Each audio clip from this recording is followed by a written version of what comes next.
So you guys have managed, well, I know you're very humble and you would credit your teams for this, but you guys are the departmental leaders that have managed to bring trends performance in denial overturn up to 20% higher than industry benchmark. You've also been very successful in supporting the clients that Trend has partnered with in preventing denials. And I know this because I've personally interviewed many of them, and I've even challenged them like, okay, it's clear that Trend is in a partnership with you that's incentivized for them to be overturning denials. So is it really true that they're actually preventing them? I'll tell you, hand over my heart, that everyone that I've spoken to, every health system leader that I've talked to that Trend is in partnership with has said they have done a phenomenal job in terms of prevention. So I'm very excited to kind of unpack how it is that you have supported them in terms of prevention. So thank you for being with me today. Awesome, excited to talk about it. So you say denials prevention is an organizational discipline. What does that actually mean? Either one of you can start. Yeah, I think, it means that you need buy-in from every piece of the organization, really, and starting at the highest level. So without having multidisciplinary buy-in across finance, operations, revenue cycle, clinical teams, there really is no denial prevention. It really is a team sport in order to be effective in really installing and maintaining a very effective denials prevention program. Okay, anything to add to that? I would just add, that it also takes accountability. So not only the buy-in, but then holding yourself and the other areas accountable to make sure you're delivering on what you talk about. Okay, but this also seems somewhat intuitive, but I imagine there has to be some challenges that make this quite hard, right? So you have the revenue cycle department is responsible for certain metrics, clinical department responsible for very different metrics. Where have you seen alignment work, and where do people struggle? How do we deal with why they struggle? So that's where I think it really is important to have at the highest level of the organization to have set a very clear path and priority and the why behind why this denial prevention program is important to us financially, from a patient experience standpoint, and so on. So I think, really setting that tone and making it part of really aligning those incentives across those different teams in order to drive the outcomes that you're really looking for. And have you guys seen where, let's say, the scope of responsibility or even the metrics that these departments are measured by, whether that's patient access or the clinical teams, have they really gotten to the point where it's a official requirement, recommendation, or a measurable outcome for those teams? From a reducing denial standpoint, yeah, absolutely. I think where we fall into a pitfall is where we silo our metrics and only look at DNFB, only look at aged accounts, our first pass denials. But when you combine all of those together and really look at the bigger picture, that's where you're going to drive better results in denial prevention. It's not worrying about your DNFB going down or you staying down when you're trying to maybe hold claims a little bit longer to ensure that they're clean before they go out the door. It's making sure that you're including those pieces and with your metrics to allow for that. Yeah, because I'm sure certain teams are measured by how quickly they can move the claims. Exactly. Right. Okay. Exactly. Yeah, if your denials team is the only team driving denials prevention, it's kind of failed before it's really started. I mean, and that is a great example. Just forget the multidisciplinary, organizational. When we talk about finance and ops and revenue cycle, just within the revenue cycle, you can have, like Michelle said, those competing priorities where you're in a silo managing to a specific KPI, an industry benchmark KPI, but also in a way that may be at a detriment of a little bit further down the path and turn into delayed denials and delayed claims and so forth. So it really starts with that buy-in. So this might be a little much to spring on you guys right now, but it sounds like you've had the opportunity to be witness to organizations that have actually aligned these departments in this way. What, maybe it's too much to ask, that you could quantify the difference that you see in the performance of those organizations relative to clean claims going out, clean claim rates, or first pass denial rates? Can you speak to any of that from a metric standpoint? Well, I think in order to get the attention to actually get things moving and get that organizational buy-in, you have to start with understanding, how do you quantify the opportunity? Mm-hmm. What are you going to drive? How are you going to drive cash acceleration? How are you going to drive positive net revenue impact and variance in a positive way to the model through that improvement. But demonstrating where that opportunity lies today, having a path to what that looks like to actually impact that, and then from a financial impact perspective, what is that going to do to the bottom line? That is where you really have to start in order to drive that buy-in. That makes it a little bit more interesting, puts real numbers, puts real tangible outcomes into the hands of your executive team that can then help set that priority and really drive all that multidisciplinary work that needs to happen. All right, so you guys described denial recovery as a structural trap. What pushed health systems into over-investing downstream?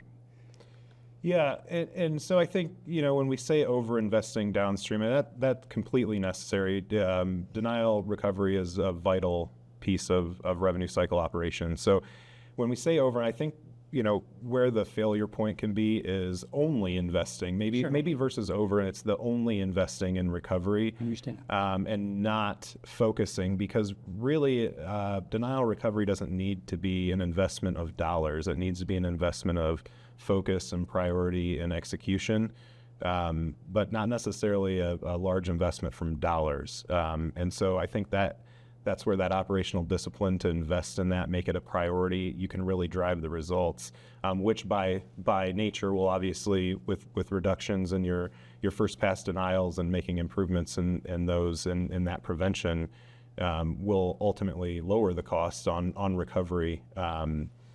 I guess do you have other thoughts, Michelle, on that? No, I think that's spot on. Just understanding that it's about taking what you're doing on that back end, looking at the root causes of that, and seeing how you can prevent those up front to mitigate that. That mitigation piece is key if you're going to stop that bleed. So let's just say random health system X.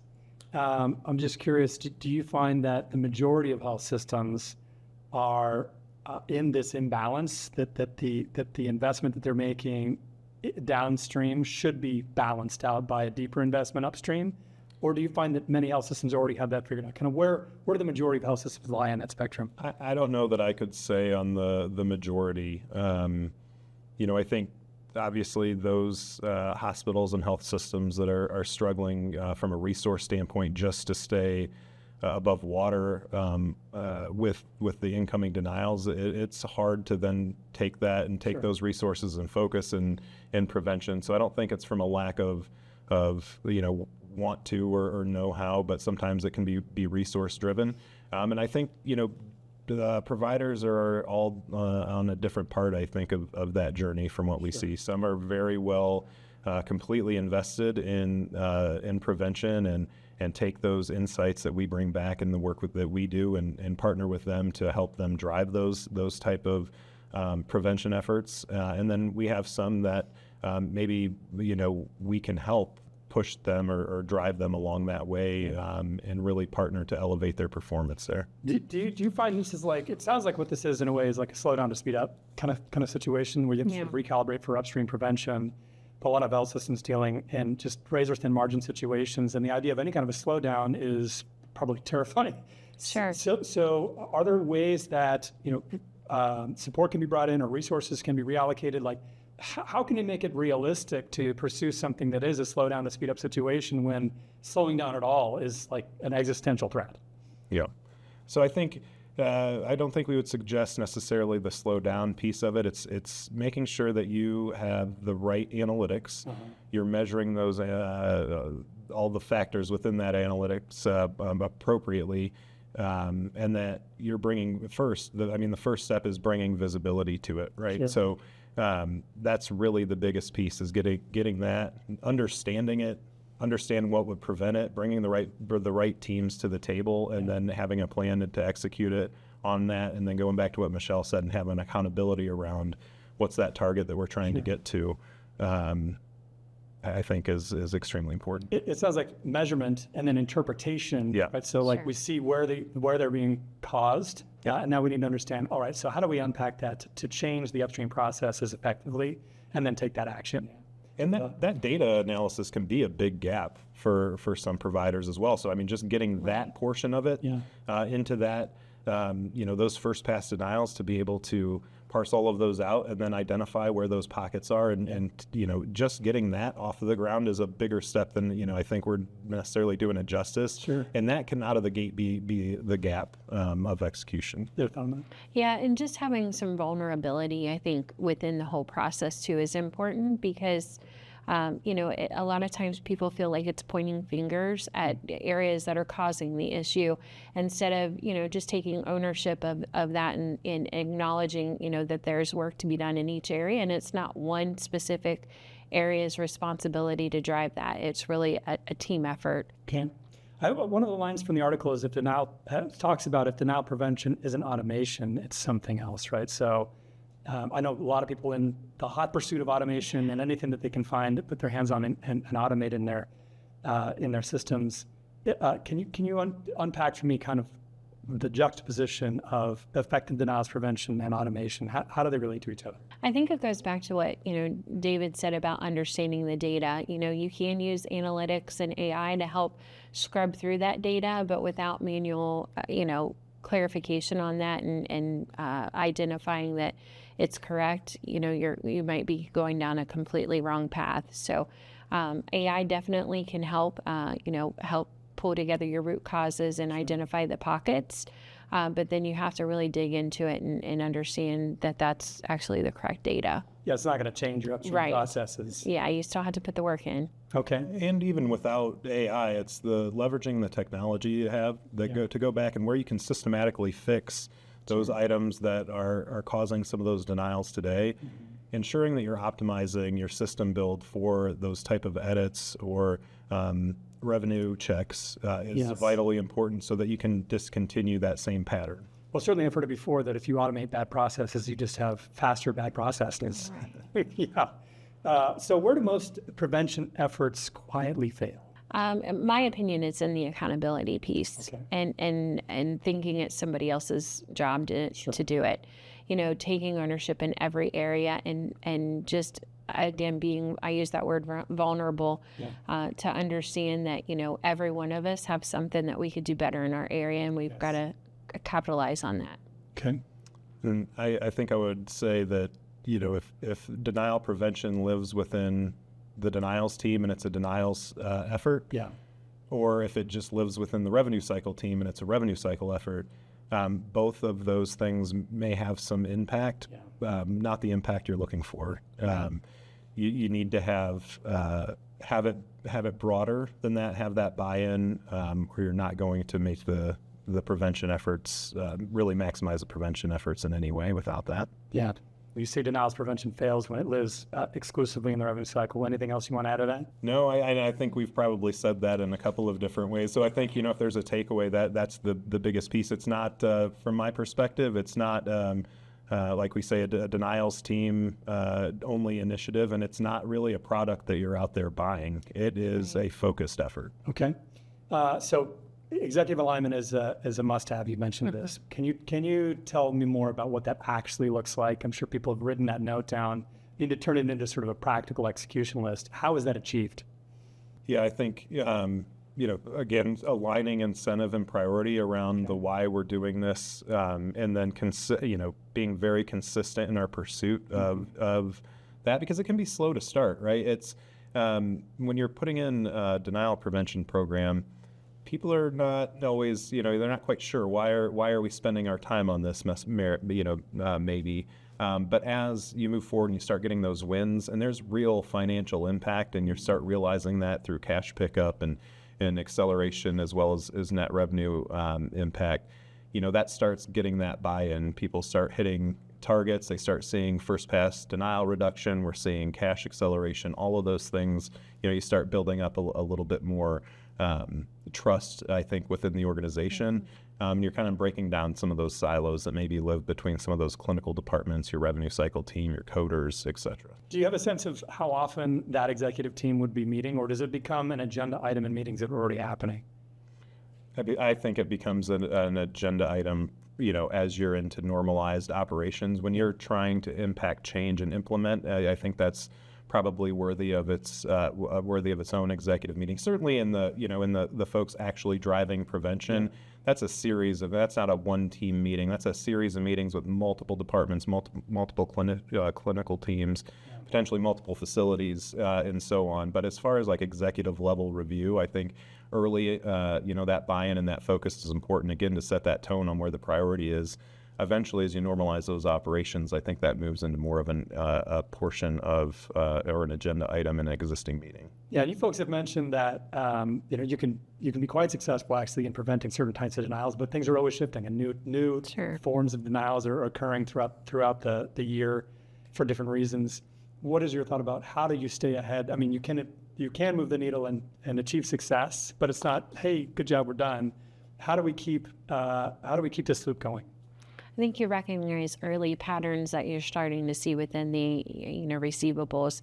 I think that's first and key is your operations folks are going to be the first one to see when something's starting to change, whether that's a payer policy that didn't get updated with a claim edit or what have you, and just recognizing those early on and having a process in place to communicate that back to put that preventative step in is key to continuing improvement within your prevention program. Yeah, so it sounds like going in with the expectation that we're going to have to continue to read. Right. It's not a one-time and done. So you guys make the case that denials are a patient experience issue as well as a revenue cycle issue. Most leaders maybe aren't necessarily thinking about it in that way. Can you kind of bring that home for us? Why should they be thinking about it in that way?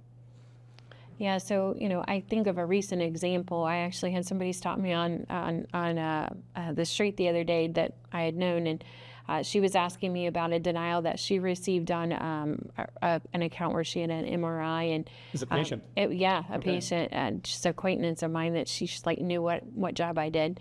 And she's like, now I've got this bill and I don't know what to do with it. And it was because it was denied for no authorization. And so she felt personally responsible for that and had no clue how she was going to pay for this bill. And, it was just an EOB showing that, the hospital system that she went through denied it, had it denied because of no auth. And she had no clue what next step to do. Sure. So, just understanding and knowing that was a very preventable denial that they could have caught up front, and she would have never had that anxiety on the back end of wondering, is she responsible for it? What does she have to do to try to help get it paid? Yeah, these can be terrifying numbers. Sure. Yeah. Yeah. Well, I think just the process, the journey of the patient through that process of a denial is, inconvenient enough, getting multiple EOBs, Right. maybe getting a claim readjudicated, getting a different out-of-pocket amount. But even we do this every day. We all do this for a living. And when it happens in our personal lives and you get a denial and maybe something that says it's going to be patient responsibility, that gives us feeling. I know I have feelings about that, right? And you're not sure how it's going to resolve. I do this for a living. Yeah. And so I think we can all relate to what that feels like from a patient's, perspective. And so the patient experience, when you have a high first pass denial rate, your patients are experiencing a high first pass denial rate right along with you, and they're causing that feeling, that feeling for them after they've already had the care, right? They had great care in the facility, and then they're back to being concerned, right? So I think we can all relate to that, and then imagine doing that without having some of the background that we have and knowing how to get it resolved. That's a scary ride. If fatal denials are lagging indicators, what should leaders watch instead? I think first and foremost, your first pass denials are going to be your first, your quickest feedback. Okay. Obviously, you need to couple that with your fatal denials as well. But often, especially when you get into long, medical necessity denials, you can get so far out from when they occurred that you're trying to impact change from 18 months ago. So you have to really balance that. And I also think, Michelle, you touched on a moment ago on the payer policy and being able to manage that. Yeah. If you want to stay ahead of denials, right, and your first pass denials, being able to consume all of those payer updates and take appropriate action so that you aren't behind on changes from claim submission that are needed for proper adjudication, that is step one, right? So to get ahead of that, I know that's not necessarily what in the spirit of when you're saying what to look at as far as maybe a rate or a metric. But as a function, there should be an awful lot of focus on that, and to have something systematically that helps you do that, because it isn't a lot of information to get through and to understand and know that you're taking the right steps. And so to be able to, again, leverage your technology or leverage a technology of a partner to be able to really pull in all of those things, identify those key changes, and then what are those action steps that need to occur in order to prevent any fallout. Okay. Any additional thoughts there? Yeah, I would just add to that, I think your cash waterfall is a great place to look. If you're seeing lagging cash in those first couple months, it's probably because of denied claims. Your first pass denial rates definitely are something that you want to look at. Your clean claim rates and, your rejections, that'll be a really good key indicator too, is to, if things are getting rejected right up front, not even going through the claim adjudication process, all of those things are indicators that you might have an issue. I think that the point is even broader than just talking about fatal denials. But when we're talking about denials in general, and that's the focus, we've been on the discussion of prevention. But there's another sort of angle of opportunity which exists in bringing a vendor in to do a zero balance analysis. And maybe even what that can do is to open up kind of a relief valve on this pressure issue we talked about with slowing down to speed up, and how do I find the resources to do that? And there might be a path available through a zero balance analysis. Can you speak to that? Absolutely. When you look at your exhausted accounts or your fatal denials, they're only fatal because they were written off in your system. And so that doesn't mean that they weren't, that something didn't fall through the cracks in in an approval threshold or in an auto adjustment to either denial or even contractual. Those opportunities definitely exist in what we would, those fatal denials or exhausted accounts. That's where it's crucial that you do have, a ZBA review that can go in there, identify those things. And then again, just like we're talking about now with denial prevention, it's still what is the root cause? What caused that claim to not only deny maybe in the first place, but also then why was it adjusted? Why weren't efforts exhausted? What are some process recommendations or best practice to prevent that going forward? That's where that value really comes in. It's a whole another lens to come behind and really optimize your team's performance on an ongoing basis and make sure you're not having cash and revenue leakage on current book of business. This actually sounds really valuable. If I'm hearing you correctly, it sounds like there's even prevention opportunity kind of hiding in accounts that have been designated as closed, as fatal denials, et cetera. And if you have a ZBA review, you'll find opportunities that are, again, preventable upstream, but just in terms of how they got adjusted and how they got marked as closed closed claims, yeah? Any further on that? Yeah, I think you have to partner with somebody, or whether that's a vendor internally, that is willing to provide those strategies of prevention too into what they find.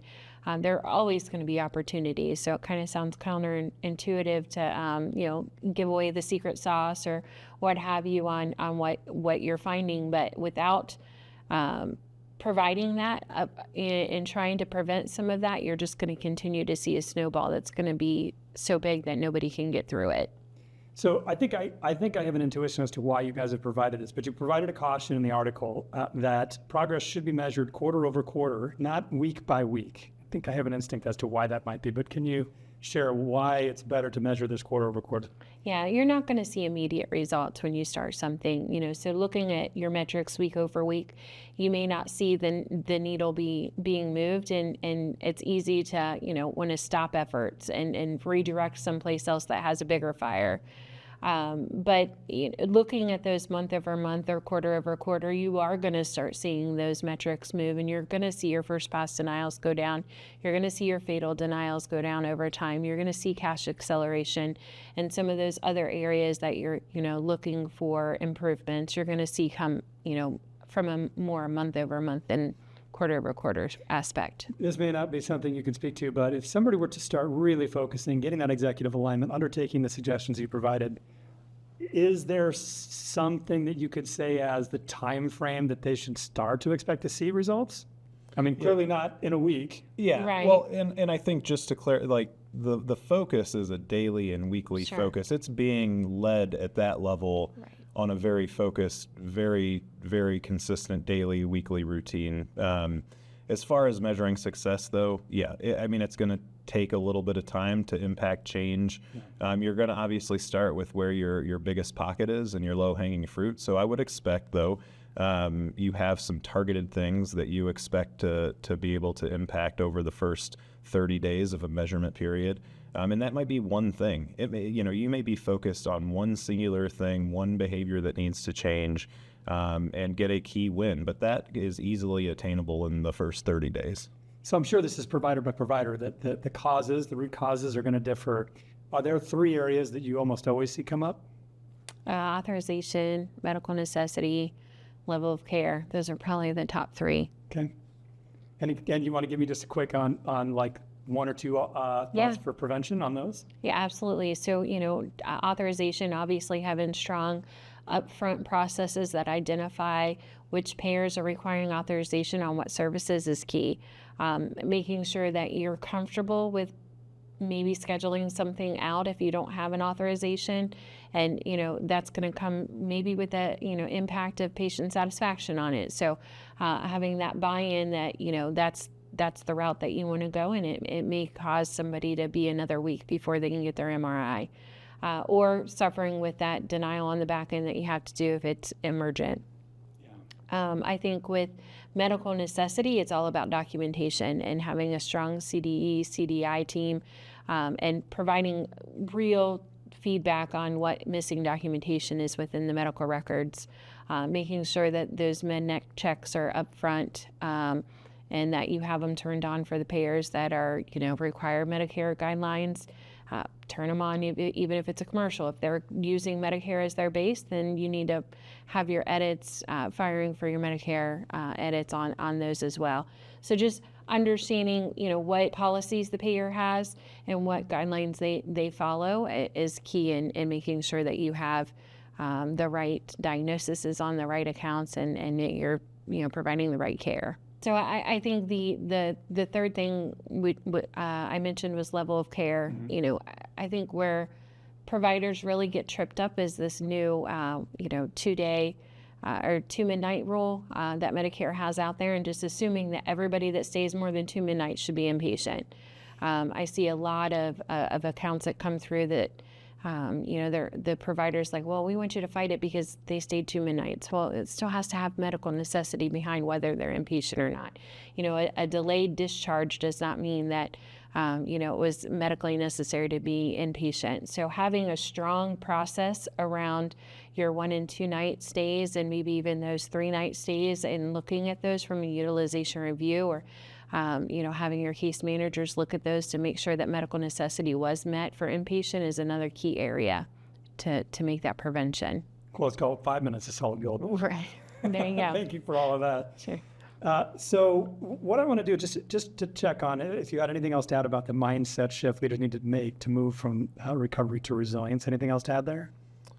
No, I think we've said this basically as we've sat down, but it's really important that while it is a lift, not to also overthink it, because at the end of the day, doing successful denial prevention really comes down to setting as a priority and then having the operational discipline to execute on it.